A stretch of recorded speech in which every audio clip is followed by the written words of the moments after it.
오늘 우리가 함께 볼 말씀은 신약성경 히브리서 11장 32절과 구약 미가서 6절에서 8절의 말씀입니다. 먼저 히브리서 11장 32절 말씀을 우리가 읽는 본문인데요, 함께 또 합독하도록 하겠습니다. 내가 무슨 말을 더 하리요? 기드온, 바락, 삼손, 입다, 다윗 및 사무엘과 선지자들의 일을 말하려면 내게 시간이 부족하리로다. 아멘. 이어서 한 군데 더 보겠습니다. 구약 성경 미가서 6장 6절에서 8절 말씀, 제가 갖고 있는 성경으로는 1296페이지 미가서 6장 6절에서 8절의 말씀입니다. 우리 한 목소리로 같이 합독하겠습니다. 내가 무엇을 가지고 여호와 앞에 나아가며 높으신 하나님께 경배할까? 내가 번제물로 일련된 송아지를 가지고 그 앞에 나아갈까? 여호와께서 천천의 순양이나 만만의 강물 같은 기름을 기뻐하실까? 내 허물을 위하여 내 맏아들을, 내 영혼의 죄로 말미암아 내 몸의 열매를 드릴까? 사람아, 주께서 선한 것이 무엇임을 네게 보이셨나니 여호와께서 내게 구하는 것은 오직 정의를 행하며 인자를 사랑하며 겸손하게 내 하나님과 함께 행하는 것이 아니냐. 아멘. 이 시간 우리 순장님들 나오셔서 특송해 주시겠습니다. 충전의 시간 되시기를 바랍니다. 오늘 이 본문 말씀을 중심으로 이제 미가 선지자에 대해서 우리가 함께 살펴보기를 원하는데요. 미가 예배와 삶이 하나 되는 믿음이란 제목으로 살펴보기를 원합니다. 이렇게 쭉 선지자에 대해서 우리가 살펴보다 보니까 이제 언어도 많이 했더라고요. 저희 아내가 해도 되는가 모르겠다. 어젠가 엊그젠가 어제 그 수련회 답사를 갔어요. 가면서 저희 아내가 여보 언제까지 선지자 이야기할까? 좀 이제 그만하시죠. 이제 거의 끝나갑니다. 이제 제가 남아 있는 선지자를 보니까 3명이 남아 있습니다. 안 한 선지자가 누구 있냐면 요나, 나훔, 오바댜. 에스겔 선지자는 작년 이제 12월 달에 했기 때문에 그냥 생략을 하고 이제 3분이 남아 있습니다. 그래서 다음 주 2분 하고 그 다음 주 한 사람을 하면 이제 선지자에 대한 이야기는 끝날 것 같아요. 그렇게 하다 보면 이제 히브리서 11장이 끝날 것 같습니다. 그동안 참 수고 많으셨습니다. 예.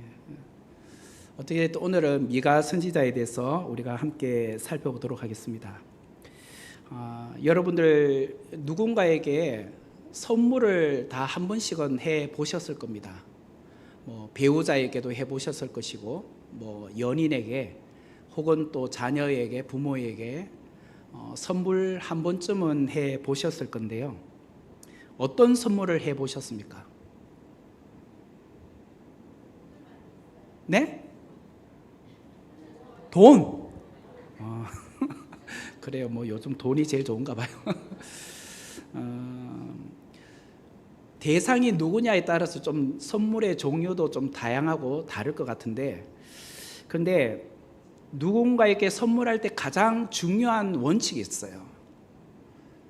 선물을 하는 사람의 입장, 선물을 하는 사람이 좋아하고 원하는 것을 하는 게 아니라 받는 사람의 입장에서 내가 그 사람이 뭘 좋아하지? 또 무엇을 원하지? 그게 더 중요하잖아요. 그죠? 우리 김명호 권사님한테 선물하실 때 꼭 돈으로 하세요. 그래요. 뭐 하여튼 사람마다 다 다른데 받는 사람이 원하는 것을 드려야 돼요. 이게 선물에서 가장 중요한 거 아니겠습니까? 이 오늘 본문 6절과 7절에 보면 하나님이 원하시는 선물이 있는 것 같고 또 우리가 하고 싶어하는 선물이 있는 것 같아요. 6절 7절에 보니까 유다 백성들이 하나님 앞에 예배의 자리에 나올 때 하나님 뭘 좋아할까? 하나님이 좋아하시는 선물은 뭘까? 라고 하면서 뭔가 나온 것 같아요. 자, 질문이 이렇게 나와요. 6절과 7절 제가 한번 읽어볼게요. 내가 무엇을 가지고 여호와 앞에 나아가며 높으신 하나님께 경배할까? 내가 번제물로 1년 된 송아지를 가지고 그 앞에 나아갈까? 여호와께서 천천의 순양이나 만만의 강물 같은 기름을 기뻐하실까? 내 허물을 위하여 내 맏아들을, 내 영혼의 죄로 말미암아 내 몸에 열매를 드릴까? 이렇게 지금 질문을 던지죠. 내가 지금 하나님 앞에 나아간단 말이에요. 나아가면서 하나님 앞에 나아갈 때 뭘 갖고 갈까? 어떤 선물을 갖고 갈까? 이렇게 지금 생각하면서 나와요. 자, 이 말을 들으면 여러분 너무 기특하지 않습니까? 성도가 하나님 앞에 주일날 교회 나오는데 하나님을 좋아할까? 뭐 이런 생각을 하고 우리가 나온다고 생각해 보세요. 그렇죠? 내가 하나님 앞에 나아갈 때 뭘 갖고 갈까? 이런 생각을 하고 나오면 너무 귀하지 않습니까? 기특하지 않습니까? 6절의 말씀을 다시 보면 내가 무엇을 가지고 여호와 앞에 나아가며 높으신 하나님께 경배할까? 내가 번제물로 1년 된 송아지를 가지고 그 앞에 나아갈까? 이렇게 말하고 있어요. 여기 보니까 내가 번제물로 1년 된 송아지를 가지고 그 앞에 나아갈까? 이렇게 말해요. 자, 그러면 궁금하죠?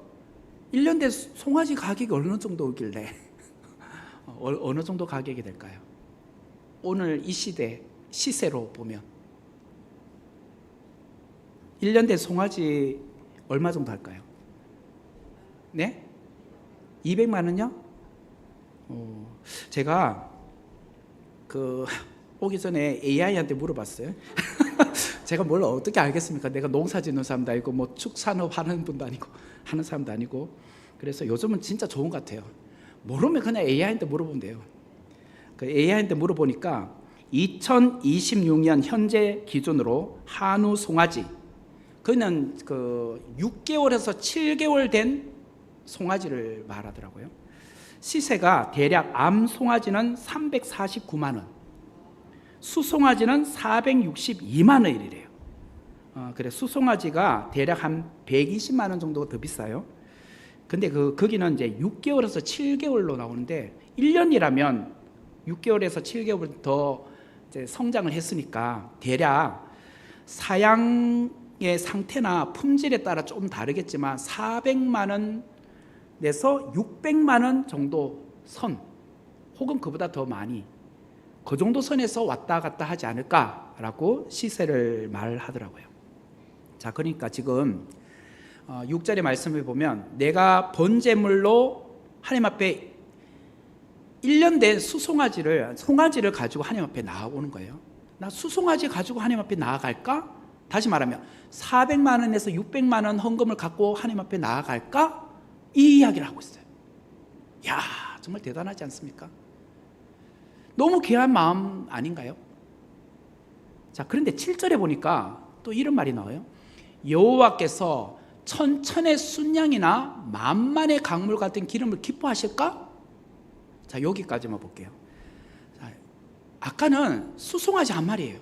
1년 된 거. 근데 지금은 또 7절에 상반 보니까 천천의 순양, 1000마리의 순양을 갖고 나갈까?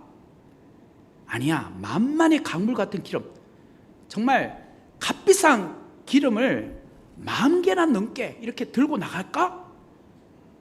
이렇게 말하고 있어요.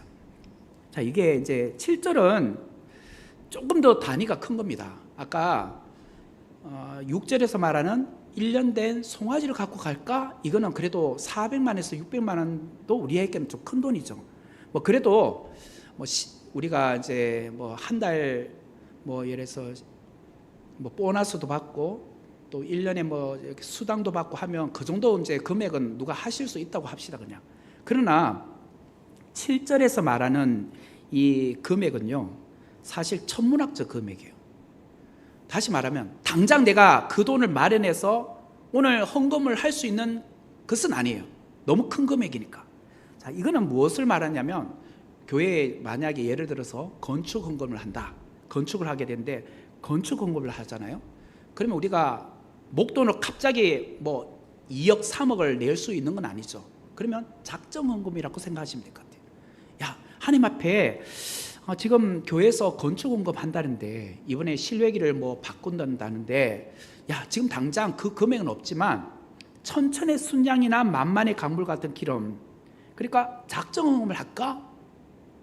그렇게 해서 하나님 앞에 지금 나아가겠다는 거예요. 자 여러분 보세요. 이런 말 쭉 들으면 너무 귀한 마음 아닌가요? 너무 귀한 생각 아닌가요? 안 그렇습니까? 여러분 감동이 없으시네요. 그보다 더 큰 금액을 하셔서 그러나. 네. 그런데 여기에 문제가 있어요. 문제가 있다는 거. 문제가 있다. 목사님 무슨 문제가 있습니까? 지금 너무 귀한 마음 갖고 헌금을 한다는데 그것도 우리가 봤을 때 큰 금액인데 무슨 문제가 있어요? 여러분 성경을 읽을 때 정말 중요한 게 있어요. 성경을 읽을 때 딱 그 구절만 읽으시면 안 돼요. 앞뒤 문맥을 함께 읽으셔야 돼요. 그래야 이게 왜 이런 말이 나왔을까? 앞에 뒤에 문맥에는 어떤 내용이 나오고 있을까? 이게 연결고리를 보지 못하고 딱 그 구절만 읽으면 그게 그냥 은혜 받아요. 근데 사실 딱 봤더니 이게 문제가 있는 말씀이라는 거예요. 왜 그런가? 그 다음 8절 말씀에 그 이유가 나와요. 8절의 말씀을 제가 한번 읽어볼게요. 화면을 보시면 사람아 주께서 선한 것이 무엇임을 네게 보이셨나니 여호와께서 내게 구하시는 것은 오직 정의를 행하며 인자를 사랑하며 겸손하게 내 하나님과 함께 행하는 것이 아니냐. 자, 이 개역개정판으로 제가 읽었는데 이거를 밑에 표준 세번역으로 제가 한번 다시 읽어드리겠습니다. 너 사람아 무엇이 착한 일인지를 주께서 이미 말씀하셨다. 주께서 너에게 요구하시는 것이 무엇인지도 이미 말씀하셨다. 오로지 공의를 실천하며 인자를 사랑하며 겸손히 내 하나님과 함께 행하는 것이 아니냐. 자, 아까 우리가 6절에서 하나님 앞에 1년 된 송아지를 갖고 나갈까? 아니면 천천의 순양과 만만의 강물 같은 기름을 갖고 나가면 하나님 기뻐하실까? 이렇게 말하고 지금 질문 던지고 나오잖아요. 그런데 하나님이 하시는 말씀, 야들아 무엇이 착한 일인지를 주께서 이미 말씀하셨잖아. 주께서 너희에게 요구하시는 것이 무엇인지 이미 내가 말했잖아. 그거는 오직 공의를 실천하며 인자를 사랑하며 겸손히 내 하나님과 함께 행하는 것이야. 야 400만에서 600만 원 돈 갖고 나오는 게 중요한 게 아니야. 작정 헌금하고 나오는 게 이게 중요한 게 아니라고 오늘 말씀하세요. 자, 다시 말하면 내가 원하는 것, 내가 주고 싶은 선물을 갖고 하나님 앞에 나왔는데 하나님이 원하는 건 그게 아니었다는 거예요. 그건 네가 원하는 거였잖아. 네가 갖고 나오고 싶은 거잖아. 나 하나님이 원하는 거는 그게 아니야. 오로지 공의를 실천하는 것이고 인자를 사랑하는 것이고 겸손히 내 하나님과 함께 행하는 것이 내가 진짜 기뻐하시는 헌금이야. 갖고 나오는 것이야. 그렇고 말하고 있는 거예요. 여러분 이해가 되십니까? 자, 아까 이제 6절과 7절만 들었을 때는 야 이분 너무 귀한 마음 갖고 하나님 앞에 나아가려고 하는구나. 예배드리러 나가는구나 라고 생각을 했더니 그게 아니었던 거예요. 지금 남유다 백성들은요 왜 그러면 하나님께서 이런 말씀 하셨을까라는 것을 지금 알아야 돼요. 이들은 주중의 삶은 엉망이었어요. 개판같이 살고 있어요. 그런데 주일 예배 나올 때는요 야 하나님 앞에 이만큼 헌금 갖고 나오면 하나님 좋아하시겠지? 스스로 질문 던지는 거예요. 이들의 관심은 내가 무엇을 가지고 하나님 앞에 나아가는 것을 좋아하실까? 내가 이만큼 돈 있잖아. 이거 정도면 하나님이 좋아하시겠지? 근데 하나님의 관심은 네가 무엇을 가지고 나오는 게 중요한 게 아니야. 나 하나님이 원하는 삶을 살고 있느냐? 이걸 말씀하셨어요. 내가 원하는 삶을 너는 주중에 살고 있느냐? 하나님이 원하시는 건 이거였다는 거예요. 오늘 오전에 원로 목사님도 그 이야기 하셨죠. 삶이 중요하다고. 그래요. 지금 이스라엘 백성들은 삶은 개판같이 살아요. 근데 주일날 나올 때는 야 하나님 앞에 헌금 이 정도 하면 내 주중에 아무 때나 사는 거 그냥 괜찮게 봐주시겠지 라고 생각한 거예요. 그래 헌금만 많이 드리면 된다고 생각한 거예요. 미가서 1장 1절의 말씀을 제가 한번 읽어볼게요. 유다의 왕들 요담과 아하스와 히스기야 시대에 모레셋 사람 미가에게 임한 여호와의 말씀 곧 사마리아와 예루살렘에 관한 묵시라. 이 미가 선지자가 활동했던 시대는 이 이사야 선지자와 동시대에 활동했던 인물입니다. 왜냐하면 그 왕들을 보면 이사야 선지자와 동시대예요. 왜? 이사야 선지자가 히스기야에게 와서 네 죽고 살지 못한단 말도 하셨죠. 그런 이제 배경 우리가 아니까. 자, 그런데 이사야 선지자는 이전에 제가 말씀드렸지만 그 사람은 왕족입니다. 왕족이었기 때문에 아마 고위 공직자들이나 왕들이나 또 거기 이제 친족들, 왕족들에게 주로 활동을 했던, 복음을 전했던 그런 선지자라고 한다면, 미가는 좀 그렇지 않았습니다. 미가는 거기 배경에 보니까 모레셋 사람 미가에게라고 되어 있는데, 이 모레셋은 예루살렘에서 대략 남쪽으로 32km 정도 떨어진 곳에 있어요. 그 시골 마을이에요. 서울 특별시에서 32km 정도 내려가면 어디쯤 되나요? 수원쯤 됩니까? 네. 하여튼 수원의 어떤 촌동네에 그 살고 태어났단 말이에요. 그래서 남유다 백성들 가운데서도 좀 고위층의 복음을 전했던 동시대 인물은 이사야 선지자라면, 이분은 평민들에게, 백성들에게 복음을 전했던 사람, 하나님의 말씀을 전했던 사람이 누구냐? 미가 선지자였다라고 보시면 돼요. 이 당시를 보면 히스기야 그때는 이미 북이스라엘이 나라가 망해요. 아수르에서 망하고, 남유다는 지금 북쪽에 있었던 아수르가 끊임없이 억압하고 지금 억누르다 보니까 외교적으로나 군사적으로 보면 초비상 상태, 정말 어려운 시대에 지금 남유다가 삶이 처해져 있어요. 이때 미가 선지자가 바라본 유다 백성들의 모습을 보니 외부적인 그 공격, 압박, 아수르 제국의 공격, 그죠? 그것도 정말 지금 풍전등화이지만 더 시급한 거는 내적으로 보니까 영적으로나 사회적으로 부패해 있었다는 거예요. 예루살렘 안에 재판관들, 오늘로 말하면 판사, 변호사, 검사, 이런 사람들이 뇌물을 받고 불이한 판결을 내려주고 있었고, 또 제사장들은 영적으로 타락해 있었고, 또 그때 보면 거짓 선지자들도 많았죠. 선지자들은 싹을 받고 거짓 예언을 해주고 있었어요. 뿐만 아니라 상류층들은 가난한 사람들에게 토지와 가옥을 강탈했고, 또 사회 전반적으로 보면 우상 숭배와 물질주의로 물들어 있었더라. 바로 이 시대였어요. 그러면서 그들은 성전에 나올 때는 화려한 제물을 가지고 나왔어요.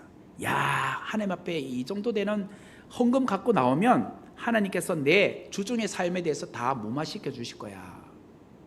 세상에서는 막 타락하고 정말 아무 때나 막 그냥 부패한 삶을 살다가 주일날 올 때는 그래도 보상 심리가 있잖아요. 하나님 이 정도 하면 내 죄를 덮어주시겠지, 괜찮게 봐주시겠지, 이 정도면 하나님께서 나를 좀 인정해 주시겠지, 이런 마음으로 헌금은 그냥 많이 한다는 거예요.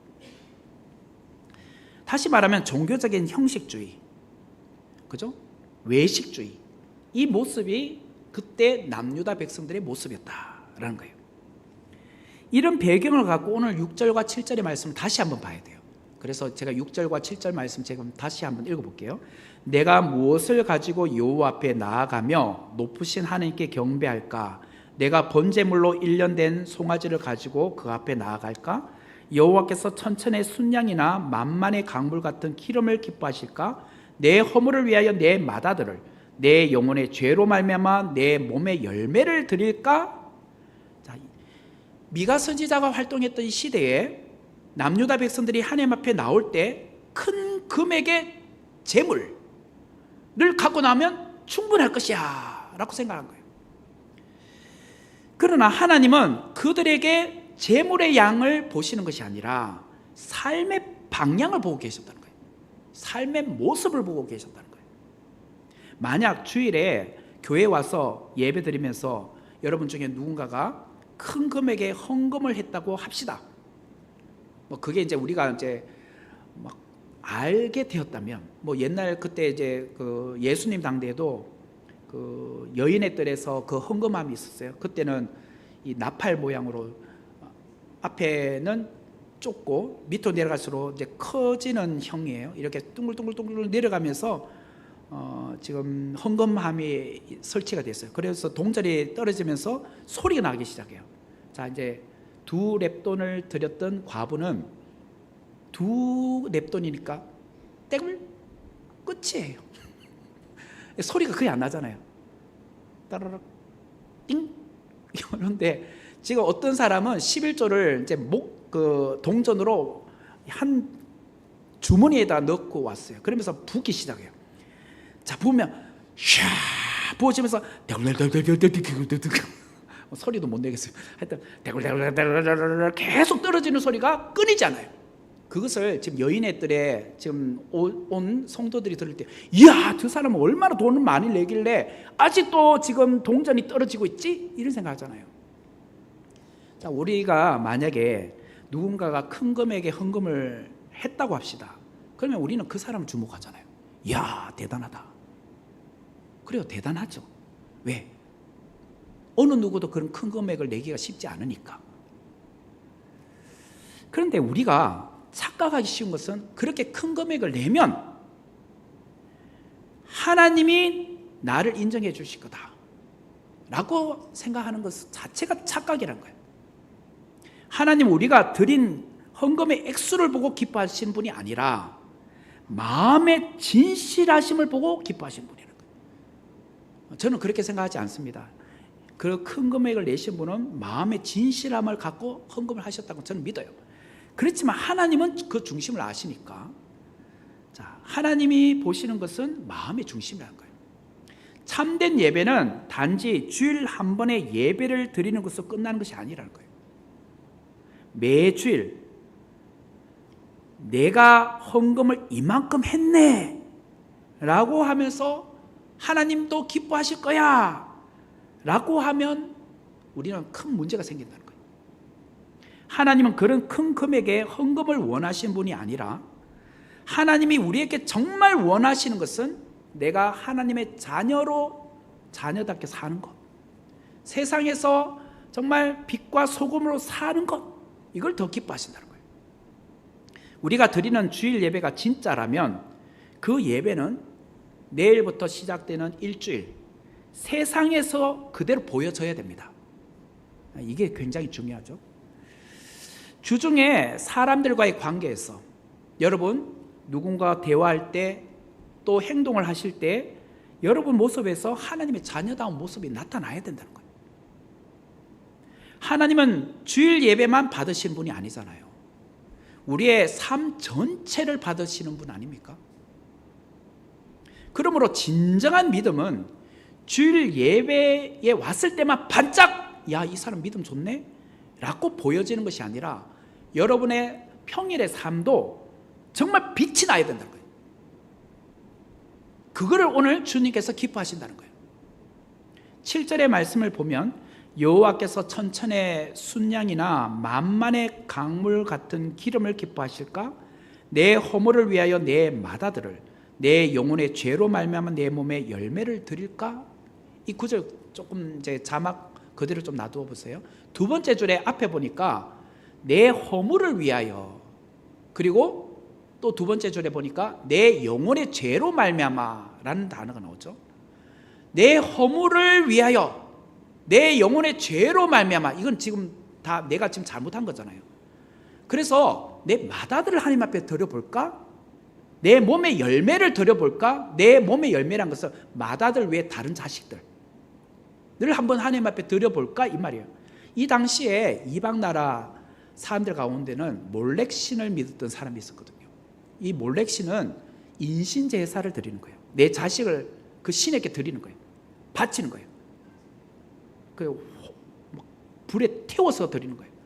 그래서 이 지금 하나님의 자녀들인 이스라엘 백성들이 뭐라 하느냐? 내 지금 하나님 앞에 허물이 많잖아. 내 영혼에 죄가 있잖아.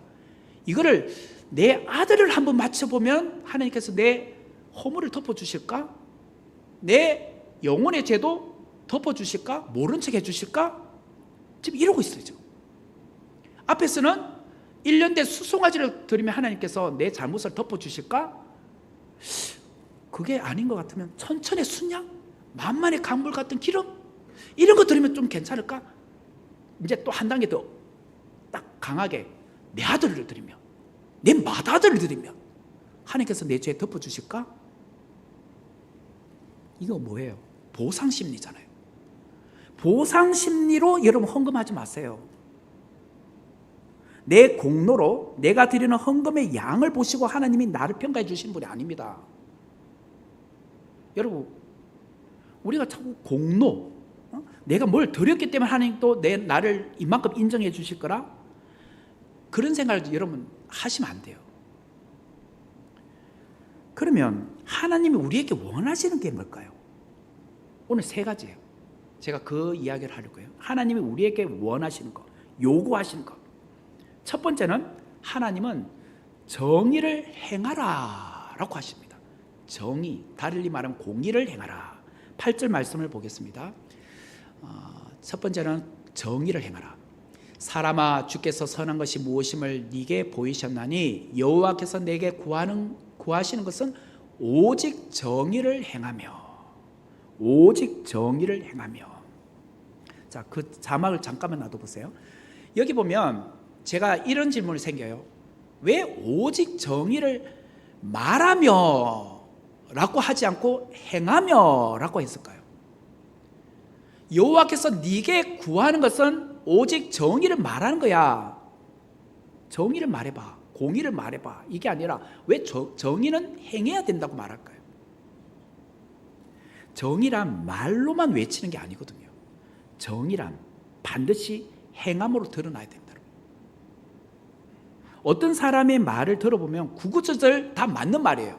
야, 저 사람 진짜 말 잘하네. 야, 다 구구절절 옳은 말이네. 근데 막상 자신은 정의를 안 행하고 있어요. 내로남불.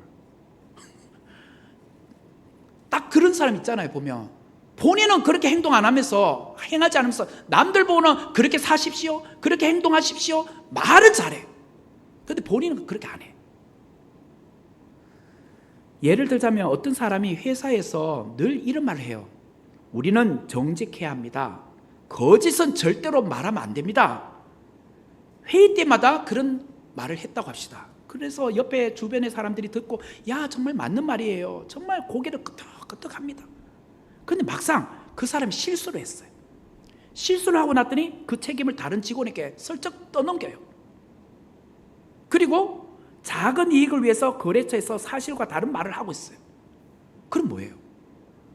공의를 행하지 않는 거잖아요. 본인이 아무리 공의, 정의를 말해도 본인이 행하지 않는데 뭐 그게 무슨 권위가 있습니까? 정의를 말하는 사람이 되지 말고 정의를 행하는 사람이 되라는 거예요. 오늘 하나님께서 하신 말씀이에요. 말은 누구나 잘할 수 있습니다. 저도 이 자리에서 좋은 말 다 할 수 있잖아요. 근데 목사가 어려운 게 뭐예요? 그렇게 본인이 사는 게 중요하잖아요. 그래서 더 어려워요. 설교보다 더 어려운 것은 삶이에요, 삶. 여러분, 제가 아무리 이 자리에서 좋은 말 구구절절 여러분께 다 말해도 여러분 속으로 니나 잘하세요. 목사님 그렇게 사시나요? 여러분들 내 삶을 안다면 은혜 못 받잖아요. 누가 은혜 받겠습니까? 그래서 힘든 거예요. 교사가 왜 힘듭니까? 순장이 왜 힘듭니까? 누구든지 말하기 쉽죠. 근데 본인이 그렇게 안 살면은 누가 권위가 있습니까? 그래서 힘든 거예요. 행동은 대가가 따르거든요. 손해가 있을 수도 있고 불편함이 따를 수도 있잖아요. 그렇기 때문에 미가 선지자는 오늘 우리에게 하는 말, 정의를 말하는 사람이 되지 말고 정의를 행하는 사람이 되라. 오늘 여러분 이 말 꼭 명심하셔야 됩니다. 정의를 말하지 마세요. 그런 말은요, 내가 안 해도 누구든지 다 할 수 있는 말입니다. 그런 말 하기 전에 행하세요. 행함으로 보여주는 믿음이 되시라는 말이에요. 정의는 입술에서 완성되는 것이 아니라 삶에서 증명이 됩니다. 삶에서 증명이 되셔야 되잖아요. 두 번째로 하나님이 우리에게 요구하시는 것은 하나님은 인자를 사랑하라고 하세요. 자, 다시 8절 말씀 보겠습니다. 사람아, 주께서 선한 것이 무엇임을 네게 보이셨나니 여호와께서 내게 구하는 것은 오직 정의를 말하며 그 다음 인자를 사랑하며. 자, 자막 그대로 놔둬보세요. 자, 오직 정의를 행하라고 했다면 또 인자도 행하라 라고 하면 안 되나요? 인자가 뭐예요? 헤세드, 은혜, 사랑, 바꿔서 말할 수 있죠. 그런 사랑을 니도 한번 행해봐. 인자는 헤세드를 했죠. 인자를 사랑하면니까 제가 잘못했네요. 변하지 않는 사랑이 인자예요. 그것을 사랑하며, 언약적인 사랑, 신실한 사랑, 하여튼 인자나 사랑이 그 비슷하긴 하지만 인자는 은혜라고도 할 수 있고.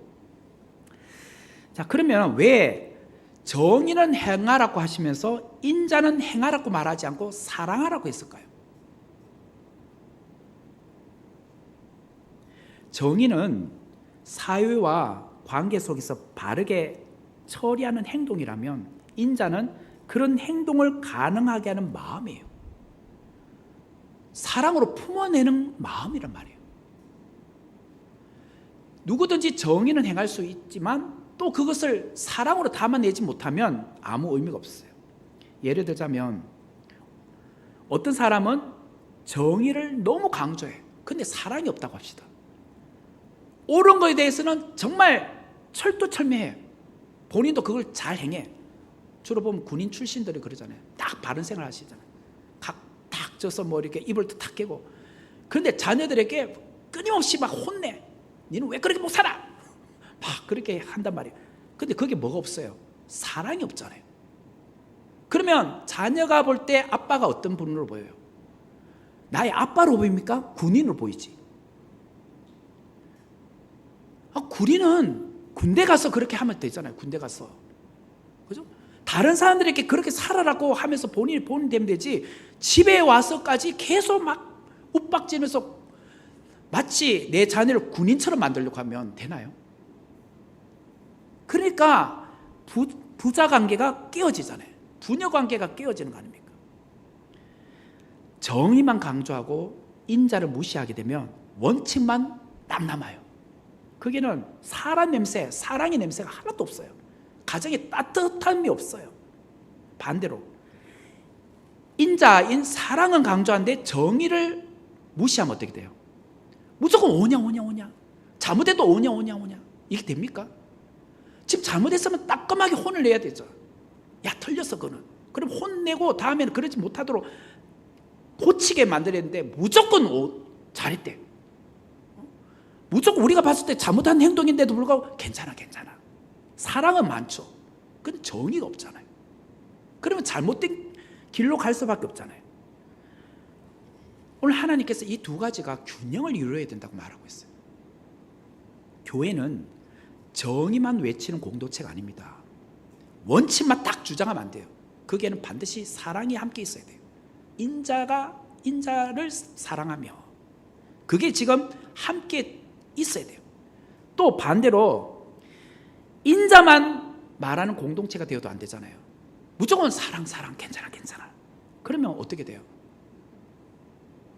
교회에서 설교 중에 여러분 사랑하십시오 라고는 하는데 죄에 대해서 말하지 않고 이건 틀렸습니다 말하지 않으면 어떻게 됩니까? 그건 또 틀린 거잖아요. 아니잖아요. 교회는 정의를 행하면서도 사람을 살리고 또 사랑으로 사람을 품어낼 수 있는 그런 공동체가 되어야 되잖아요. 이 두 가지가 함께 균형을 이루어야 건강한 교회가 될 수 있다는 거예요. 오늘 하나님께서 원하시는 것은 바로 이거예요. 세 번째로 하나님이 우리에게 요구하시는 것은 하나님은 겸손히 동행하라고 말씀하고 있어요. 겸손히 동행하라. 8절 말씀 다시 보겠습니다. 사람아, 주께서 선한 것이 무엇임을 네게 보이셨나니 여호와께서 내게 구하시는 것은 오직 정의를 행하며 인자를 사랑하며, 그 다음 말, 겸손하게 내 하나님과 함께 행하는 것이 아니냐. 겸손하게 내 하나님과 함께 행하는 것. 여러분, 하나님과 함께 행하는 것, 이게 동행이죠. 근데 거기다가 왜 겸손하게라는 단어를 넣었을까요? 하나님과 함께 행하는데 왜 겸손해야 될까요? 왜 굳이 겸손하게 내 하나님과 함께 행하라, 동행하라 라고 했을까? 우리가 하나님과 함께 동행한다는 게 겸손하지 않을 때가 더 많거든요. 왜 그럴까요? 우리는요, 성미가 급하잖아요. 이스라엘 사람들이 꼭 우리 한국 사람 같아요. 여러분, 기도하고 나면 바로 그냥 응답이 와야 될 것 같잖아요. 우리는. 근데 응답이 바로 오던가요? 응답이 바로 안 오잖아요. 그럼 우리는 성미가 급하잖아요. 막, 하나님 뭐 하세요? 지금 주무시고 계세요? 깨어나세요. 빨리. 저 가야 돼요. 지금 바빠요. 지금 응답 빨리 주세요. 그래서 막 깨워가지고 하나님 막 끌고 가. 이게 하나님과 동행입니까? 그럴 때마다 겸손하라고 말해. 겸손하라. 하나님을 끌고 가지 말고 하나님과 보조를 맞추라. 하나님과 보조를 맞추려면 내가 겸손해야 돼요. 하나님이 지금 가만히 앉아 계시면 내가 아무리 지금 급해도 나도 앉아 있어야 돼요. 이게 하나님과 동행하는 거잖아요. 오늘 아까 마지막 찬양 가사가 너무 은혜로웠는데, 주님보다 앞서지 않고 겸손하게 주님의 말씀 기다리니.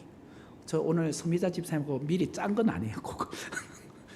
갑자기 적용창을 그냥 바꾸고 싶었었어요. 주님보다 앞서지 않고 겸손하게 주님의 말씀 기다리니 주님 손에 우리를 드립니다. 사랑으로 인도하소서. 바로 이거잖아요. 주님, 제가 하나님보다 속도가 너무 빠르죠? 그러면 주님, 제 속도를 하나님과 맞출게요. 이렇게 하려면 어떻게 돼요? 겸손해야죠. 겸손하지 않으면 어떻게 하나님과 속도를 맞춥니까? 내가 원하는 방식, 내가 원하는 시간이 아니라 늘 하나님이 원하시는 방식, 하나님이 원하시는 시간을 여러분 살피시고 계십니까? 그러려면 겸손하셔야죠. 하나님과 함께 행한다는 것은 내가 함부로 먼저 나서지 않는 거예요. 내가 늘 조심스럽게 하나님을 바라보는 거예요. 하나님 바라볼 때 막 째려보는 게 아니라 조심스럽게, 하나님 움직이시나? 그럼 나도 함께 움직이고, 하나님께서 멈추셨나? 그럼 나도 그냥 멈춰야 돼요. 구름 기둥이 움직일 때 나도 함께 움직이고, 구름 기둥이 멈추면 나도 서야 되잖아요. 나는 더 가고 싶어도 멈춰야 되는 거예요. 내가 늘 하나님을 경외함으로 겸손하게 하나님과 동행하는 것. 그러려면 이게 뭐냐? 믿음의 길이라는 거예요. 믿음의 길. 그러므로 겸손한 사람은 자기 의의를 내세우지 않습니다. 겸손한 사람은 하나님이 없이도 잘 될 거라고 말하지 않아요. 오히려 매일 주님, 오늘도 주님과 함께 걷고 싶어요.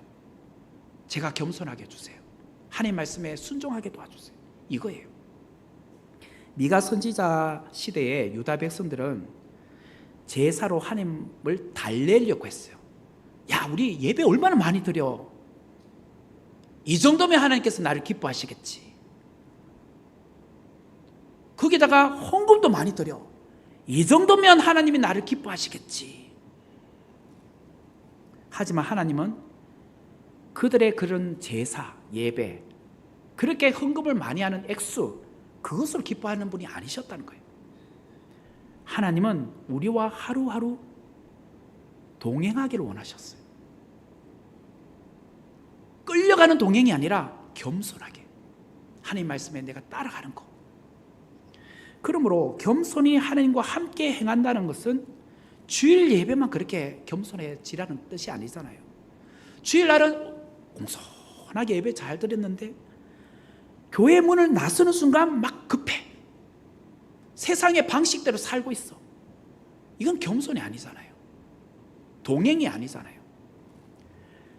늘 겸손하게란 것은 주중에서도 동일하게 하나님만 바라보고 믿음의 길을 가는 거잖아요.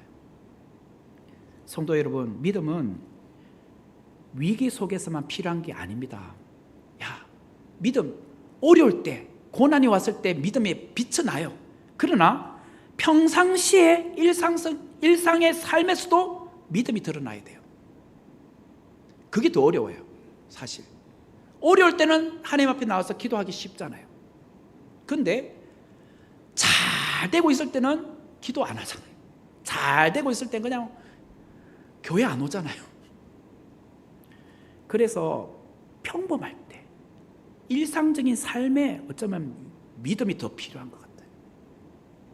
출근길에서도, 장보러 가면서도, 가족과 대화 중에도 여러분 하나님과 동행하고 계십니까? 늘 하나님의 음성을 들으려고 하십니까?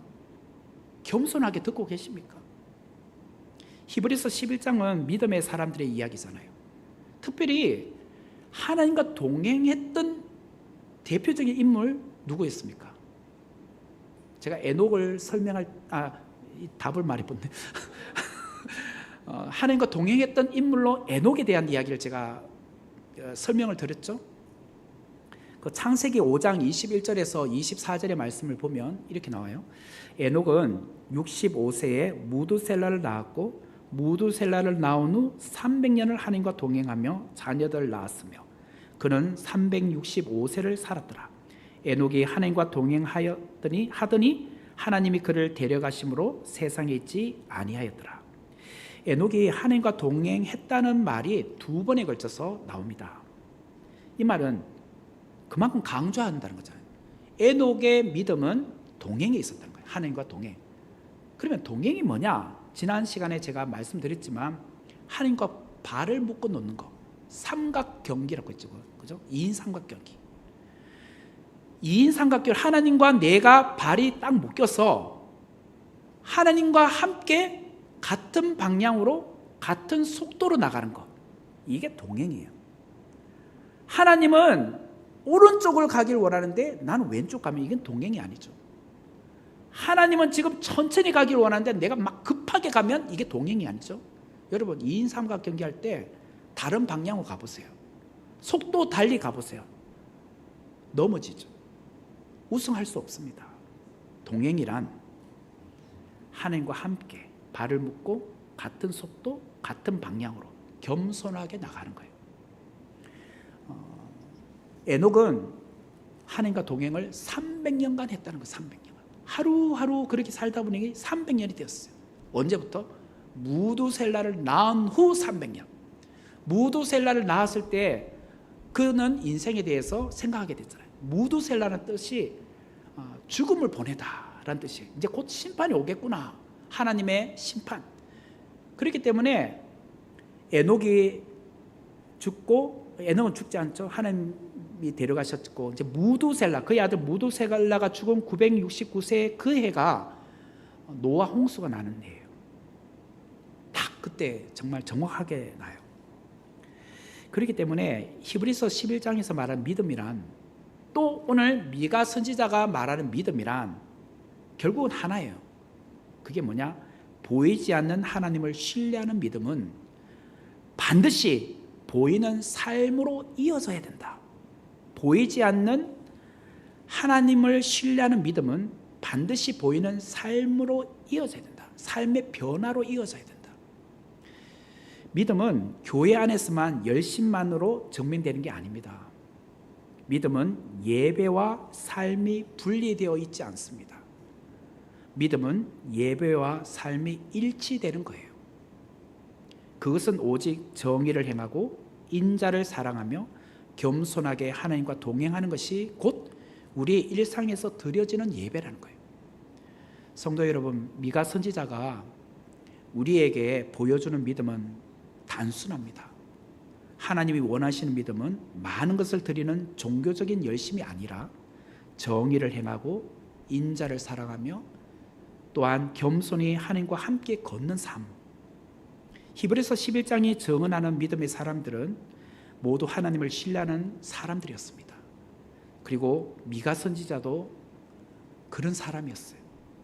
이들은 모두 다 예배를 삶으로 연결시켰습니다. 그러므로 예배는 교회에서 끝나지 않고 삶에서 완성되어야 됩니다. 오늘 주일 예배로 믿음이 끝나는 게 아닙니다. 삶으로 드러나야 돼요. 오늘 우리 모두가 이 믿음의 길을 걷기를 바랍니다. 하나님 앞에서 진실하시고 사람 앞에서 정의롭고 이웃을 향하여 인자하시며 날마다 하나님과 동행하는 성도들이 되시길 바랍니다. 그럴 때 우리의 예배는 살아있고 우리의 삶은 복음이 될 줄 믿습니다. 우리는 미가 선지자가 말하는 예배와 삶이 하나가 되는 믿음을 보여줄 때입니다. 그 믿음을 가지고 행할 때입니다. 그런 결단과 행함을 가지고 살아가는 자가 되기를 주님의 이름으로 축원합니다.